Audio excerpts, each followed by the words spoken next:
for the opportunity you have given me to make a comment on the statement that has been read by Honorable Catherine Muma on matters special education for those people living with disability. Mr. Speaker, Senator Catherine Muma have addressed the issue of shortage of teachers that are required in the school for the people living with disability. And I want to add something, Mr. Speaker, because in our country, we have very minimal schools for those people living with disability. You find other counties, Mr. Speaker, you may find a county that has no single school for the people who are living with disability. In the county where I represent, Mr. Speaker, in Baringo, we have only 3 schools for the people living with disability. And therefore, I want to urge the Ministry of Education to consider increasing the budget in the Department of BWD so that we may be able to get so many schools. And you know, again, the school for those people living with disability, they are disadvantaged, and therefore they need facilities to be closer to them, because they are not just like other people. They may need to be treated closer, so the government and the Ministry of Education should increase the schools within our country. Secondly, Mr. Speaker, they should also be supplied with the required equipment, such as vehicles and also the good learning facilities. So it should not be treated like normal schools. Again, they should consider it in the co-curriculum activities, such as sports and whatever, so that they'll be able to feel like they are not neglected, just like other schools. Thank you, Mr. Speaker. Senator Kinyo. Asante, Bwana Speaker. Nataka kuchangia taarifa ambayo imeletwa na Senator Muma kuhusu upungufu wa walimu ambao wanapaswa kufunza watoto walio na mahitaji maalum. Bwana Speaker,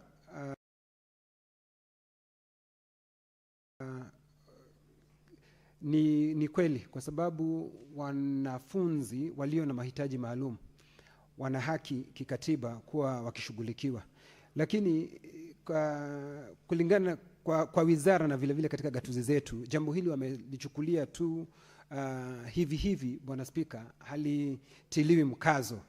Kwa hivyo ni vizuri kamati ambayo itakuwa ikishughulikia haya mambo isishughulikie tu upungufu wa walimu, Bwana Speaker, vile vile waangazie machifu wana majukumu kwa watoto ambao wana mahitaji maalum waweze kujulikana wako wapi, kwa sababu ukitembea sehemu zingine, Bwana Speaker, unapata wamefichwa.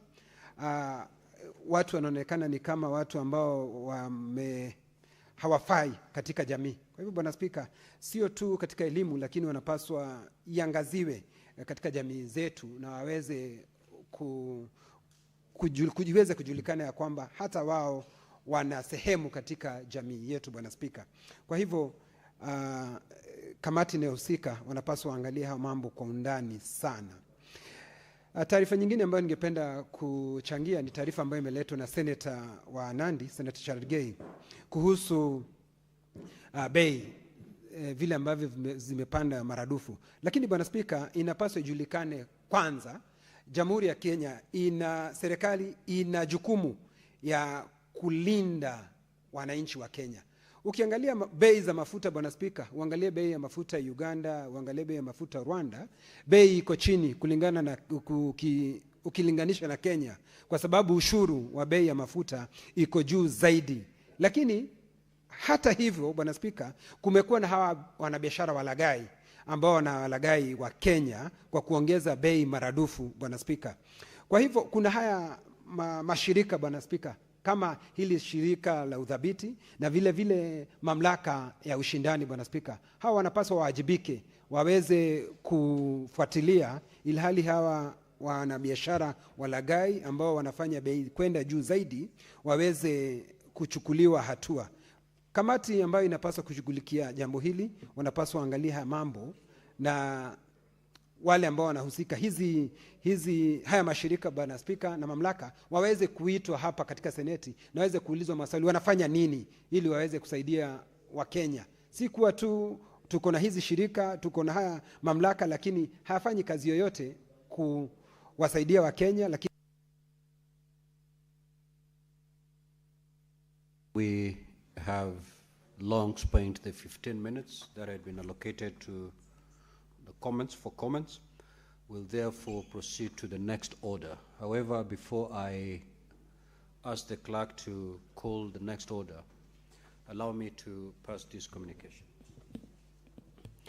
Honorable Senators, as you may recall, on Tuesday, 28th of April 2026, I suspended the Senator for Migori County, Senator Eddie Okech, for gross disorderly conduct pursuant to Standing Order 122-2A.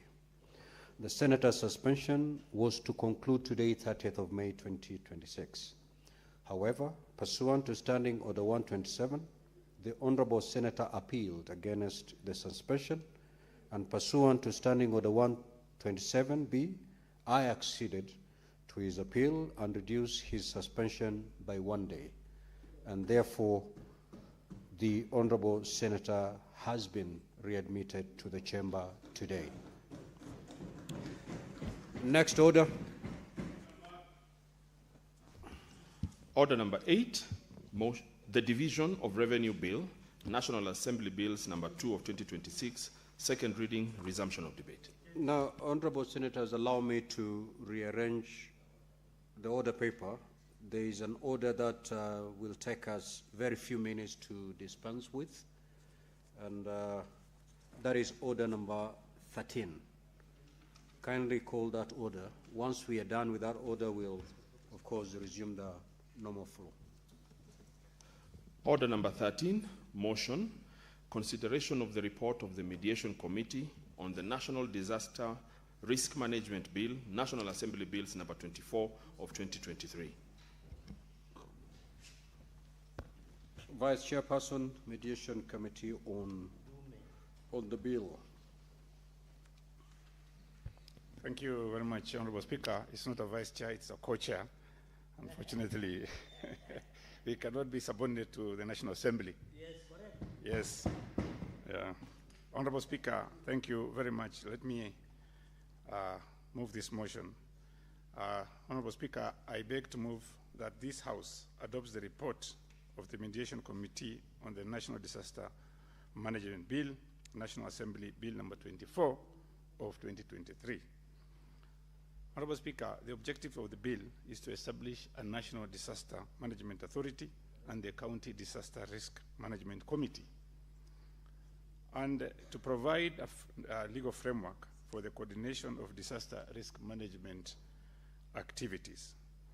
Honorable Speaker, as you are aware, the National Disaster Risk Management Bill, National Assembly Bill number 24 of 2023, was published via Kenya Gazette Supplement number 80 of 2023 of 31st May 2023, and was introduced in the National Assembly by way of first reading on 9th August 2023.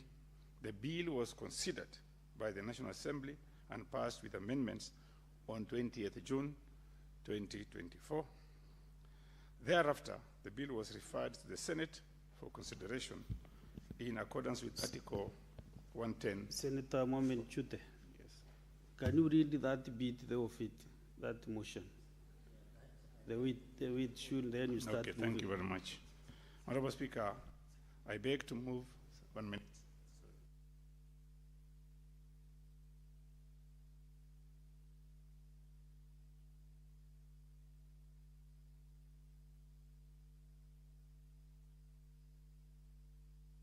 Thank you, Honorable Speaker.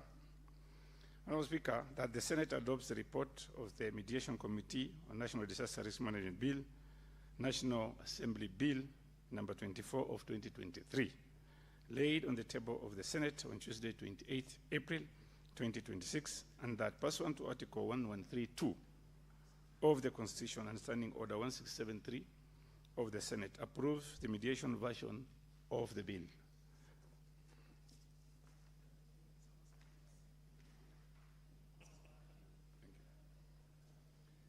So, Honorable Speaker, thank you. Honorable Speaker, as I said earlier, this bill went through the National Assembly, it came to the Senate. In the Senate, we had amendments, and the Senate considered and passed the bill with amendments on 15th April 2025. And the Speaker of the Senate conveyed the decision of the Senate on the passage of the bill to the National Assembly on 15th April 2025, pursuant to the provisions of Article 110(4) of the Constitution and Standing Order 46(2) of the Senate Standing Orders. The National Assembly considered and rejected the amendments from the Senate on 24th July 2025. Subsequently, the bill was referred to a mediation committee pursuant to Article 112 of the Constitution. Honorable Speaker, the Speaker of the National Assembly appointed members of Mediation Committee on 19th August 2025, pursuant to Standing Order 149(2) of the National Assembly Standing Orders. The Speaker of the Senate also appointed senators to mediate on 3rd November 2025, pursuant to Standing Order 1162 of the Senate Standing Orders. Then there was a committee sitting. We had a sitting. The Mediation Committee had a total of 6 sittings. The first sitting was held on Tuesday, 31st March 2026. The Mediation Committee held its last sitting on Saturday, 25th April 2026. The Mediation Committee considered and agreed on a version of the National Disaster Risk Management Bill, National Assembly Bill number 24 of 2023, in accordance with Article 1132 of our Constitution. Therefore, Honorable Speaker, having considered the National Disaster Risk Management Bill, National Assembly Bill number 24 of 2023, the Mediation Committee recommends that this House adopts the report and approves the agreed version between the two houses on the National Disaster Risk Management Bill, National Bill number 24 of 2023. Honorable Speaker, allow me to call Senator Sige to second this motion. Thank you very much, Honorable Speaker. Thank you very much, Speaker. I rise to support our co-chair, and because he has already given a snapshot of what we have been working on in this mediated. Sorry, Senator Sige, but you know, Senator Mamen Chute, Chair. I said he was the co-chair. To move, you know, at the end of the way you move the bill, you say, I beg to move. Yes. Then you'll call out Senator Sige to second. Honorable Speaker, I beg to move the report and request Senator Sige to second the incoming women rep of where? Nairobi County. Thank you. Senator Sige. Thank you very much, Speaker. I won't comment on what has just been said. However, I do rise, Speaker, to support this motion that the Senate do adopt this mediated committee version of the National Disaster Risk Management Bill, that members of the Senate and members of the National Assembly sat together for several meetings and agreed on several provisions and amendments therein. Speaker, it has been aptly summarized by our co-chair, Senator Chute, and therefore I just rise to support and second. Thank you.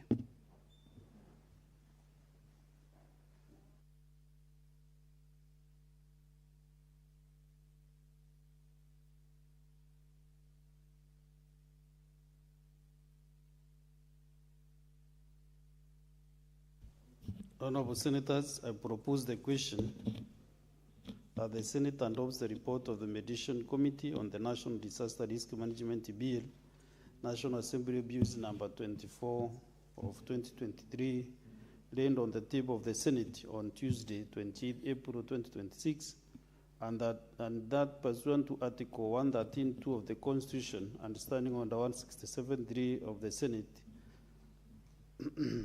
the Senate approves the mediated version of the bill.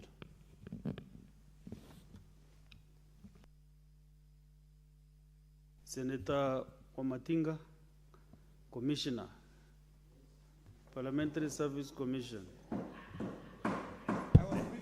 Thank you, Mr. Speaker, for giving me the opportunity. But I was being given a brief by my colleague, Senator Kenywa. Let him give this opportunity to someone else to say. Have you benefited from his wisdom when he showed No, he had not, as he had a not commissioner? finished, Mr. Speaker. He is still going on, so I think I'll benefit from it. Thank you. Okay, proceed.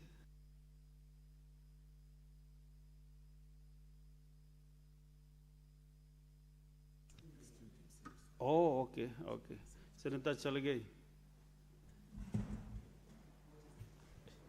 Mr. Speaker, I want to, from the onset, to congratulate Senator Chute or Shute, whichever the case, Mr. Speaker, because you remember Mundigi has a funny way of saying his name.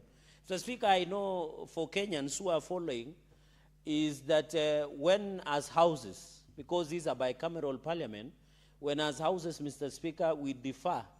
And we are lucky because you are a member of National Assembly, and now you are a member of the Senate, the upper house. And the definition of Article 93 on what parliament is part of the National Assembly and the Senate. Mr. Speaker, when we differ, when the bill comes from the National Assembly of the Senate and we don't agree with the proposals, Mr. Speaker, the bill as provided for under the Article 113 of the Constitution 2010 of the Republic of Kenya, the bill, Mr. Speaker, is taken for mediation. And therefore, the mandate and authority of the mediation committee on this issue of disaster management risk bill that was originated from the National Assembly, you ably, under your office, appointed, and I'm happy, Senator Crystal Asige, the incoming woman rep of Nairobi City County, and of course, and I agree with Senator Chute, Mr. Speaker, because you cannot say vice chair, and I'm disappointed, Mr. Speaker. Senator Chalagay, there is no position called woman rep. There is no position like that in the Constitution. I don't, women rep, sorry for that. No. So be a member of Nairobi County. Okay. Yeah, representing Nairobi County. Well guided, Mr. Speaker. Representing Nairobi County. Well guided. So we wish her well in her endeavors, and I want to appeal her to still come back to broad-based. So, Speaker, what I wanted is a vice chair, and I agree, Mr. Speaker, I'm disappointed with this report because our chair of national cohesion, who is Senator Chute, Mr. Speaker, is being referred as a vice chair. I thought he's the co-chair because we are equal partners. And I want to appeal to our secretariat, Mr. Speaker, and I wish Clerk Chania would allow you to listen to this, because this very pregnant point is that we are not subordinate of National Assembly. We are not, Mr. Speaker. Therefore, in this report, they should have referred co-chair is Senator Mohammed Said Chute, who is the distinguished senator of Marsabit, and I had appealed that he should join Wazee to go and bring peace in Sekuru, as we try to stabilize Sekuru, because he's the chair of national cohesion and other things, Mr. Speaker. So this report, I am happy that the committee did agree, Mr. Speaker, through the facilitation of your office, and in the spirit of Article 113 of Constitution 2010, of course, this matter now is rested. We shall vote on it. And of course, within the next 7 days, His Excellency President Dr. William Ruto, Mr. Speaker, will have opportunity. And I've gone through most of these issues that was raised in the report, and through mediation were more of a cleanup. For example, the issue of drilling exercises, where Kenyans are put on high alert. Mr. Speaker, we are lucky. I don't know whether God lives in Kenya, because it looks like God lives in Kenya, because we rarely experience major disasters in the country. And like other countries, I've been to America, Mr. Speaker. One I saw, was it Missouri, Mr. Speaker, where yesterday night or today, there was hailstone, and all the cars, the windscreens were destroyed. You go to countries in Asia where they are having earthquakes, Mr. Speaker. It is very like the tsunami, Mr. Speaker, and many others, Mr. Speaker. When I was in Brazil, Mr. Speaker, I think in 2018, 2019, to study the disaster preparedness. And I'm telling you, Mr. Speaker, if a disaster happens in Brazil, within 20 seconds, the National Command Center on handling disaster can be alerted, and therefore responsive is quite high. So, Speaker, we have been having minor disasters in the country, like road accidents, like one of the buildings have collapsed, but it's more of compliance, Mr. Speaker. And I think, Mr. Speaker, it's very important that this committee agreed on the issue of drilling, the issue of the role of cabinet minister. And therefore, Mr. Speaker, I hope when the House reconvenes and does a division, within 7 days, His Excellency the President will have to assent to the bill. Mr. Speaker, just in conclusion, Mr. Speaker, are you aware this is the mining area of governors, especially from northeastern governors? Because under Public Finance Management Act, 2% of each and every county is allocated disaster management, Mr. Speaker. Because disaster management is a concurrent function. It is done by the National Assembly and by the national government and county governments, Mr. Speaker. 2% under Public Finance Management Act. The information I have is Marsabit, for example, allocates more than 1.5 billion Kenyan shillings to disaster. But they cannot provide even basic water tracking to the citizens of Marsabit when there is severe drought in that region, Mr. Speaker. You saw in Mandera, the governor went ahead and used disaster to buy 55 million worth of seedlings. Yet he should be providing for water tracking. And when we ask him where are the trees, he told us go and follow the road and you will see where we have planted those seeds, Mr. Speaker. Of course, you cannot speak about Wajir, Mr. Speaker, where the chairperson of Council of Governors, Hamid Abdullahi. And interestingly, I want to inform Senator Chute that most of his governors, from Governor Abdullahi, Governor of Marsabit, Governor of Garissa, and Governor of Mandera, all of them are known as absentee governors. They operate more in South B or South C in Nairobi than in their counties, Mr. Speaker.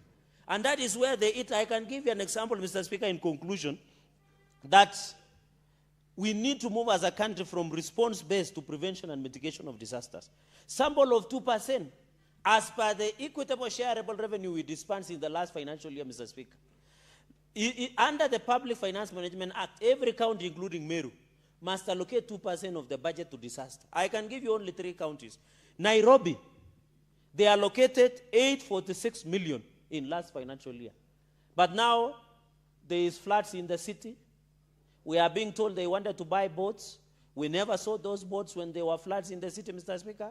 I'm told there was it Roysambu or part of this city where the KDF, Mr. Speaker, were called to assist Kenyans, Mr. Speaker, because of lack of coordination. Yet in that financial year, 846 million. Nakuru, Mr. Speaker, allocated 342.8 million to disaster as per the 2%. Mr. Speaker, Narok allocated 298 million to disaster. And of course, I come to Marsabit, as per the COB, they allocated 174.9 million Kenyan shillings to disaster, Mr. Speaker. What am I trying to demonstrate? That disaster to governors and counties is a lucrative business. When we think of disaster to assist, and the intention and aim of the PMF Act, and being enriched by this report that has been ably moved by Senator Chute and Mheshimiwa Crystal Asiga, Mr. Speaker, was to assist Kenyans in need. The way now we have floods in this city, Mr. Speaker. You know, when I heard the governor of Nairobi saying they want to buy boats, I used to think it's a joke. Until the other day, it rained heavily. Until the vehicles became useless, Mr. Speaker. So this money that is allocated to disaster, and I want to appeal to Senator Chute, and I wish my chair of County Public Accounts Committee, we must audit the funds meant for disaster management in this country, Mr. Speaker.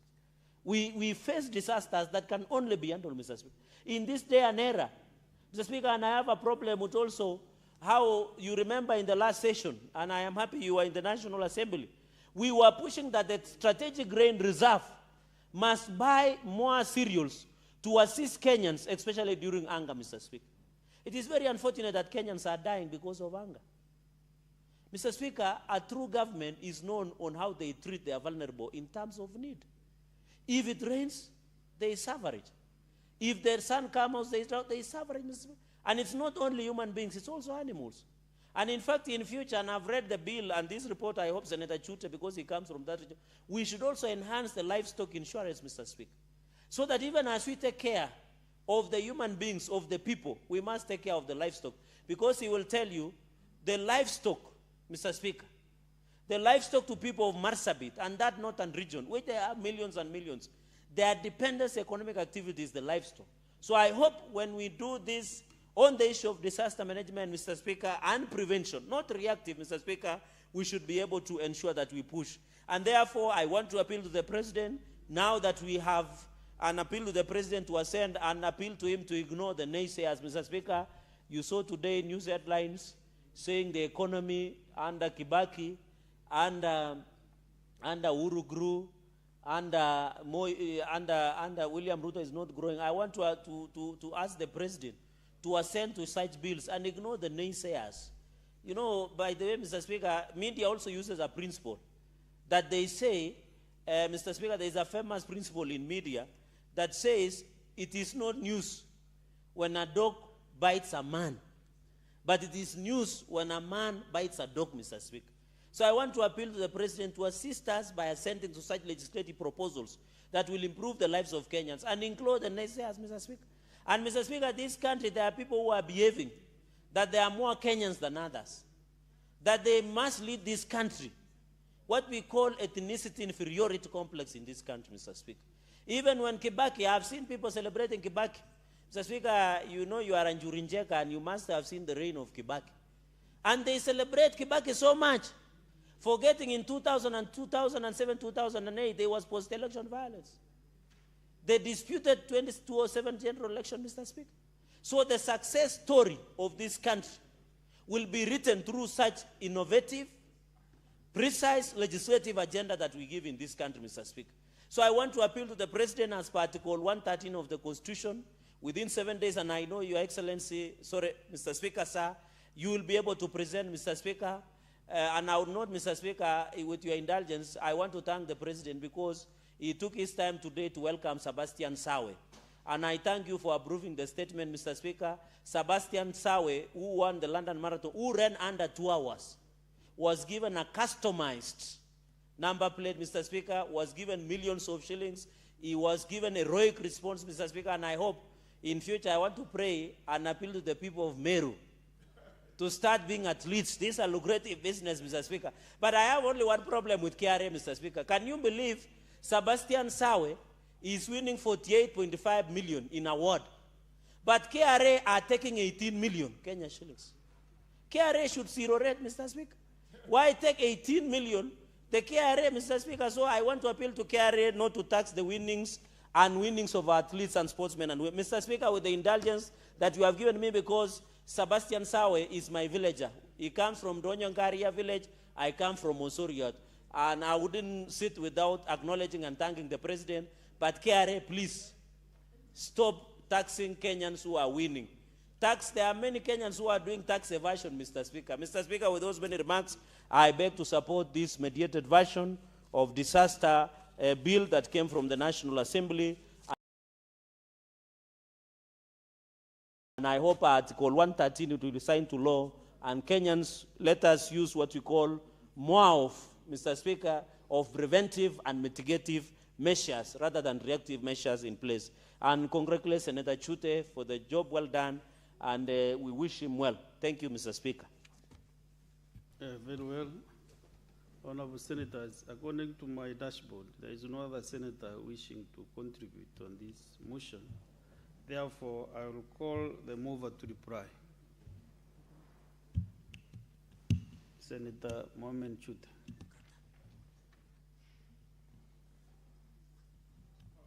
Mr. Speaker, for this opportunity. Let me also take this opportunity to thank the distinguished senator from Nandi, Senator Cherargei. Okay, allow me to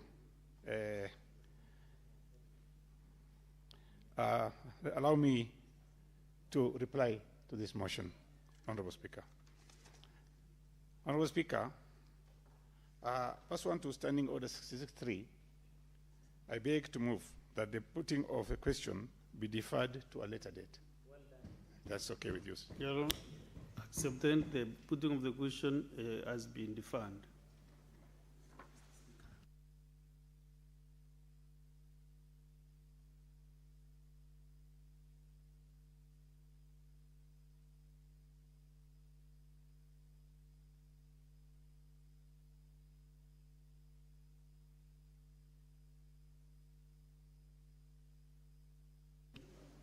So, honorable senators, we are now going back to order number 8, business appearing as order number 8, division of revenue bill. Any senator wishing to contribute?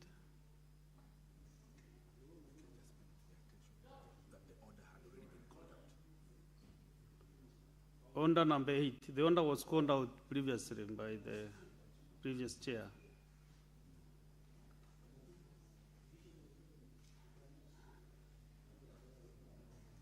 That is division of revenue bill.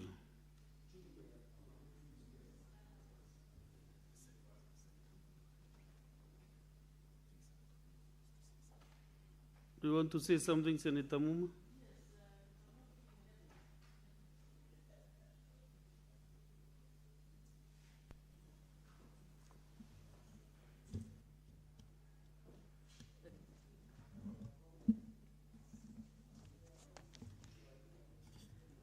Thank you, Honorable Speaker, for the opportunity to contribute to the Division of Revenue Bill 2026. Honorable Speaker, I am glad that after the conversation and after the pull and push between the Senate and the Council of Governors, that we have opportunity to debate and contribute to this bill. Honorable Speaker, the Senate is in that space where we must play our role as the house that would fight and for the protection of devolution by ensuring that we negotiate, put our best foot forward to negotiate for adequate funds to be given to county governments in order for devolution to actually work as it was intended. Honorable Speaker, and after fighting for devolution, Honorable Speaker, I wish Cherargei will just let people contribute. I feel disrupted. I feel I don't have your ear as the conversation is going on. This year is on your side, so don't mind. I'm just getting some direction. You are a miracle worker that you can listen to Cherargei at the same time hear what I'm saying. Honorable Speaker, when Senator Cherargei contributed, I listened. In fact, I was on the chair. I listened very, very carefully. I just want to urge that you would also have respect for the others as we contribute. Listen, I'm sure you'll have some good point to add. Honorable Speaker. Is your point of order, Senator Cherargei? Mr. Speaker, standing on the number 1, and I request Senator Muma is saying I don't respect the House or her. Yet you cannot approach the Speaker without your permission. You are the one who beckoned me to approach the. Does it show that I am showing disrespect? I thought you had called me for 1 or 2 consultations. I didn't do it in bad faith. So can the Senator, and I respect her, I normally listen to her submission. So I don't know why she's taking an offense, and the Speaker beckoned. Unless as a Speaker she rarely calls people to approach her. I don't know. Honorable Speaker, my point was this, and Honorable Cherargei, I would request you be humble enough to listen, that in every day we have to actually call you to lower your voice in order for people to listen. That's what I was referring to. I have no problem with you approaching the chair, but listen when the others. Muma, stop addressing Senator Cherargei. Thank you, Honorable Speaker. I just wanted to make, he wanted me to verify, and that's what I was saying, and I was just requesting very humbly that even as we listen to you, please also listen to us. Honorable Speaker, I was making the point that we were angry as the Senate by the manner in which the Council of Governors conducted themselves, and we had said we will defer the conversation on the Division of Revenue bill. And I'm glad that we've come to discuss it, because that is a constitutional responsibility that we must actually attend to.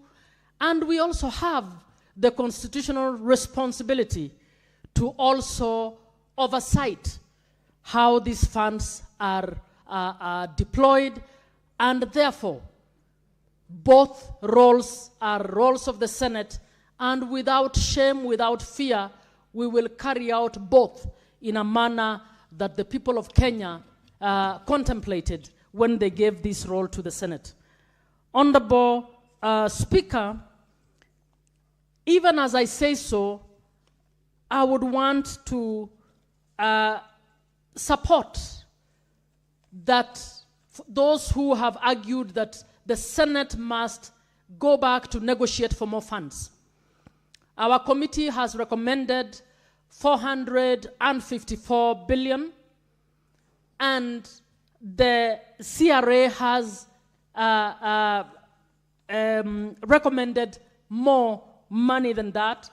My view is, first, we need to know that 450 billion is the amount, and I speak as a member of ODM, as a member of who is aware of that this issue was discussed as part of the MOU between ODM and the government. There are those who pride themselves that we are doing a lot as broad-based. And I would want to say, in good faith, if at all the government respects Raila Odinga, we need to actually at least honor his memory by doing what is right. 450 was supposed to be given in the past financial year. So in this financial year, we should be going up. So I want to urge the government that we need to give more to counties, and to also urge the government to know, in my view, my humble advice to any national government that will be there, that the national government that embraces devolution best will actually develop this country faster. Because a lot of the service delivery that is required to trigger the economic growth are in functions that are carried out by county governments. So when we hold up the money, and yet the development budget for national government is not more than 30%, we actually end up with the grumbling that is happening. Honorable Speaker, 420 is not enough for this reason, that we still have functions listed in the 4th schedule that have never been implemented by some counties. Counties are always complaining that they do not have enough money. The wage bill is still high, as you are aware. Key services like agricultural extension services have been relegated. They're not there. We have not had enough money to deploy in the health sector, for instance, to do effective preventive health. We actually are misusing CHPs, who are given 2,500 to carry the burden of doing to achieve what we are talking about. Honorable Speaker, to achieve what we are talking about. Honorable Speaker, the model of UHC in health in Kenya cannot be achieved when we are giving a drop of the amounts of money that we are giving to counties. Honorable Speaker, we have functions like the museum, the libraries, which were the national government had held on, has transferred, but the monies were not transferred. Honorable Speaker, along the line in the 4th schedule, with the mandate on ECDE and VTCs, there is the other function of care institutions. Care institutions are particularly required by the most vulnerable in this country. The young girls who go to work for the middle class people and from the informal settlements are the ones who need care services for their children in order for them to go and do some days' work and come back to feed that family. Honorable Speaker, I'm in the Committee on Education. That is a function that nobody is implementing. And they're not implementing because it looks like the easy one to fall off because the money is not enough. The museums would best keep our culture. I would want to find out, any of you in your counties, which county is implementing that function properly. In fact, my suggestion, Honorable Speaker, and I would want you to take these suggestions further with the House, is that the Senate, in the 14th year after devolution has kicked off, should actually prepare a better indicator on the functions that should be implemented by county governments, for us to be able to evaluate, to find out how many of the functions that were given to the counties are being implemented, how many are not being implemented. But we know part of the problems of governors is because they don't have enough money. So the natural thing is to drop off what looks like luxury. But those functions are not luxury. They are not luxury. We need to actually ensure that every function is implemented. It cannot be implemented when we only add 5 billion to what was given last year, knowing very well the economy is not seriously growing, inflation is a factor. What are we trying to achieve? But when we come to oversight as well, and I'm urging that our finance team and whoever will be in the mediation should fight for the maximum. And I would say we go for the CRA proposed share. When we come to the oversight, we must also audit the expenditure by county governments and governors against the Constitution. Honorable Speaker, it is despicable that a governor would proudly share on how many millions they have given 500 million to bursaries, which is not their function, but will not have built one ECDE, which is their function. We also need to get governors in a room to understand what their function is. They are not above the law.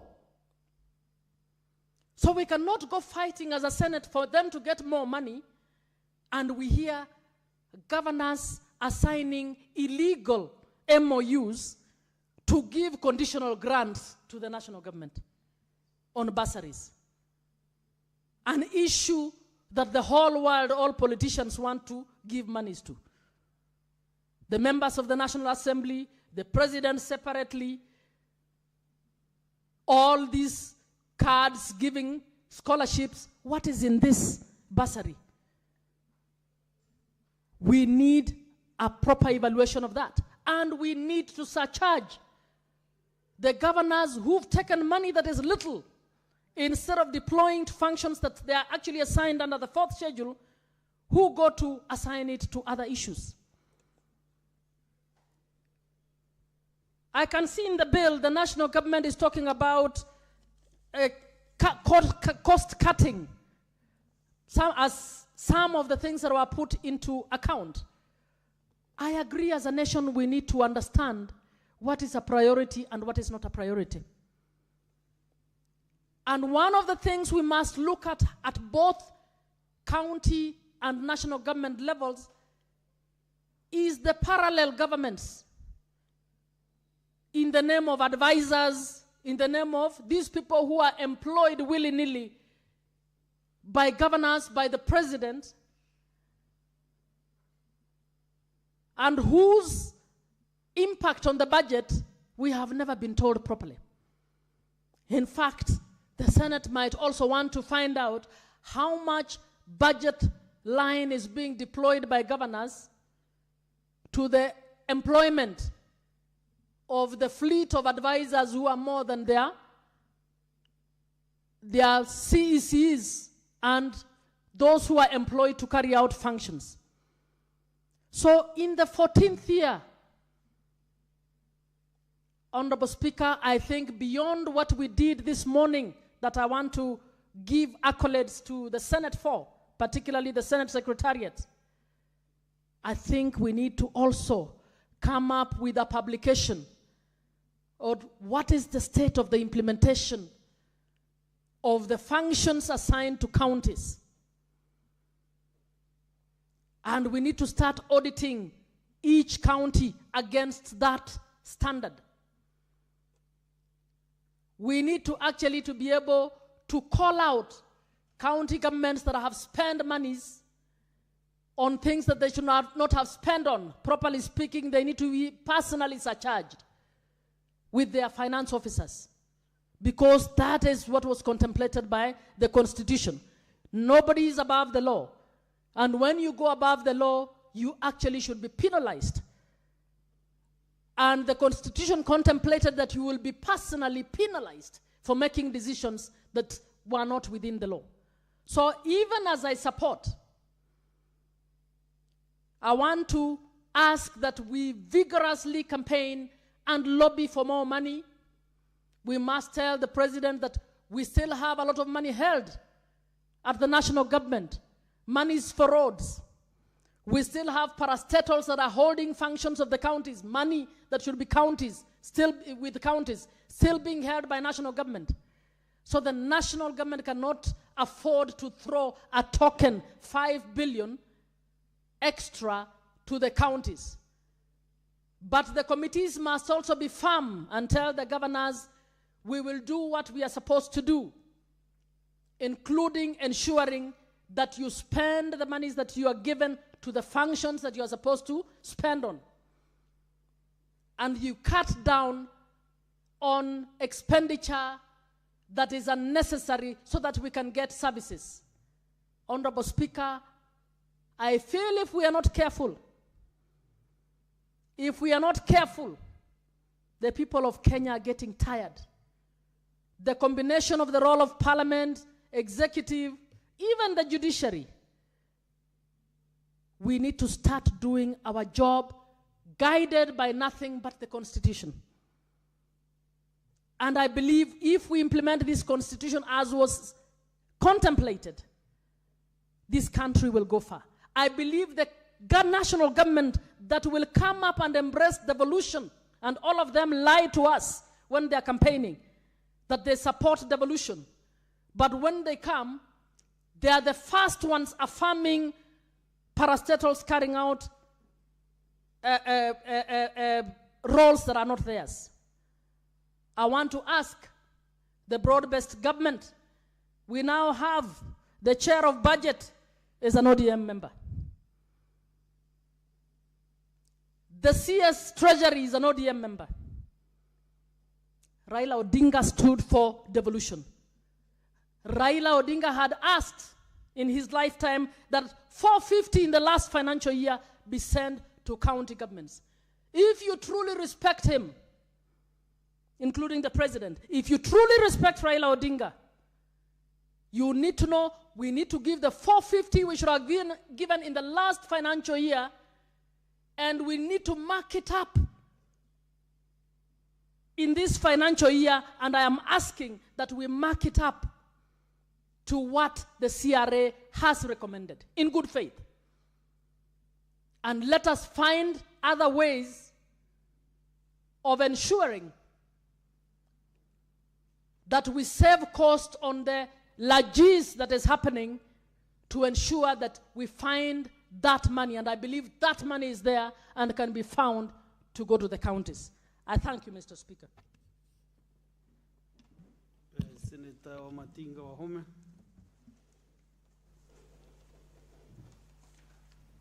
Thank you very much, Mr. Speaker. Mine will not take as long because I'll be sharing a meeting in a few minutes. But I want also to contribute in support that indeed we must, as senators, fight for increment of the allocation to the county governments.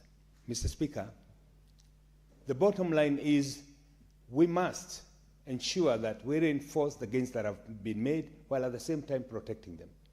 By saying this, Mr. Speaker, it can never be lost to us that we are serving the 48 governments in Kenya, the 47 county plus the national government, we are serving the same people, and therefore it is in the best interest of us in a one government approach to ensure that we unbundle as many functions as possible, while also ensuring that those functions that have been unbundled, the budgets are following them. But having said that, Mr. Speaker, it must also not be lost to us that we have a constitutional role of oversight, and that the governor, some governors, have made it very difficult ensuring them that the allocated resources cannot be audited, cannot be followed up. And we've even seen situations where they've refused to submit themselves to the specific committees for questioning. And therefore, Mr. Speaker, as we fight for enhancement of the money to the county government so that we can be able to increase the benefits of the people at the grassroots level, we must also come up with mechanisms that will ensure that the monies allocated to the county government is accounted for, is spent in a way that can be mix economic and socio and political impact to the people at the grassroots level. Mr. Speaker, we know that some of the notorious counties are those which are marginalized and those which have been touted as poor counties. Some of them, Mr. Speaker, for the last 15, 13, 14 years, have been allocated hundreds of billions, but, Mr. Speaker, there is not much that you can show of it. And therefore, Mr. Speaker, as we fight for the increment of the allocation to the county government, we must also reinforce and look at the mechanism that has been put in place to ensure that we do not only oversight, but we also come up with a definition of what is an impactful project, Mr. Speaker, but left at the liberty of the governors, as is today, Mr. Speaker. We'll find some who are giving manure to the people. We'll find some who are giving cows that go and die after a couple of days, Mr. Speaker. We'll find some that are giving all manners of things and saying in the name of social development, Mr. Speaker. This, Mr. Speaker, can only be achieved if we come up with a matrix. And because that is not defined in the Constitution, maybe we need to sit down with the governors in the spirit of moral responsibility and agree within which parameters can we define how you spend your money? Within which parameters can we agree that the resources that goes to the county are expended in a way that will be impactful, Mr. Speaker? I would want also to say, Mr. Speaker, some counties have shown tremendous progress in the way that they're implementing and using their money. But also, Mr. Speaker, we must also be alive to the fact that any development this year becomes an expenditure in the following year because of the maintenance cost. And therefore, when we talk about only increment of 5 billion, that, Mr. Speaker, is not enough to ensure that what was developed the previous year will be also maintained. And therefore, Mr. Speaker, as I wind up to join the other meeting, I would want to urge the governors to ensure that whatever they get is spent in a way that is accountable, transparent, but then also, Mr. Speaker, the senators in their role of oversight, they must also come up with a formula of ensuring that they follow up so that we are not reduced to morticians who will be coming and saying money was lost after it has been lost. And we come up with mechanisms, Mr. Speaker, to ensure that projects that have been conceptualized make sense politically, economically, and socially to the people, so that at the end of the day, Mr. Speaker, the scarce resources that are allocated to the county can also be impactful. As sit down, Mr. Speaker, indeed I must commend the President, because since the entry of the Kenya Kwanza government, we have seen that disbursement of money to the county government has been quite punctual, as opposed to the previous regimes, Mr. Speaker, that were using the county allocation as a balancing figure variable when we have shortage of government, Mr. Speaker. Therefore, there is something, yes, to be happy about. What needs to be done more is to unbundling of the services, and most importantly, ensuring that the budget trends follow them, and that also must be followed by reinforced oversight commitment from the senators, as well as the governors submitting themselves whenever there are queries, so that we can clear that and cultivate goodwill from the people. Thank you, Mr. Speaker. I support. Okay. Next is Senator Chebulet.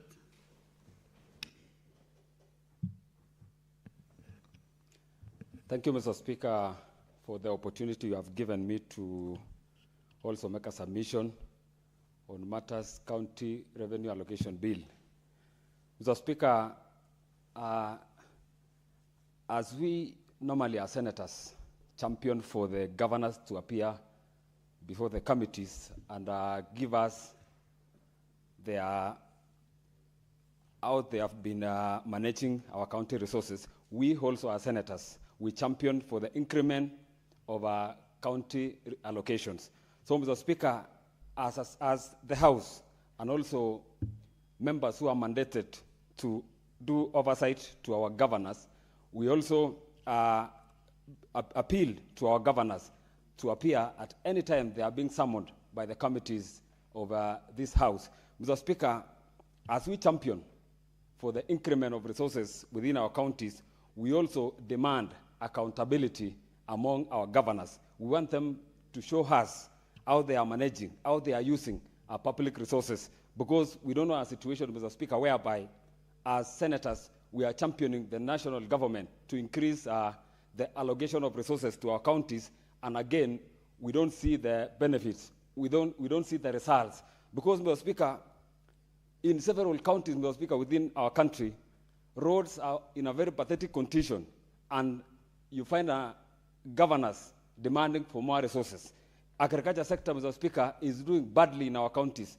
Health sector, Mr. Speaker, is doing badly in our counties, and yet we come to this House and request the national government to continue allocating more resources to our counties, and we don't see the results. And therefore, Mr. Speaker, we demand our governors to appear before any committees when they are being interrogated, so that we be able to know the resources we are fighting to be allocated to our counties, whether they are doing the required job or they are being misused by our governors.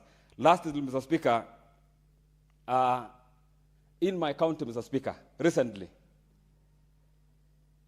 we were led by the LT Chairman of Standing Committee on Senate by Mheshimiwa Senator Mandago. We were in Baringo, and the assessment we went through, Mr. Speaker, the health facilities in my county are doing very badly, and therefore I will urge and demand this House to discuss Baringo County as a national disaster, because health facilities, our people are suffering. We don't have drugs, we don't have doctors, we don't have nurses. Even those people who are working as casual, they are never paid. So, Mr. Speaker, there is a report we will submit before this House on matters health sector in Baringo County, and I will request all the senators to focus on Baringo County on matters health. Thank you, Mr. Speaker. Thank you, Senator Chebulet. Honorable Senators, the move of this motion is not allowed to reply, so I defer the reply of the motion to the next sitting. Honorable Senators, I want to reorganize again this bill, the order paper, order appearing as number 9, 10, 11, 12 are defunct. And then when we look at our order paper again, business appearing under order 14, orders 14, 15, 16, 17, and 18. These are divisions, and therefore are also defunct. And then we go to order number 19, all the way to 29, also that business stands deferred.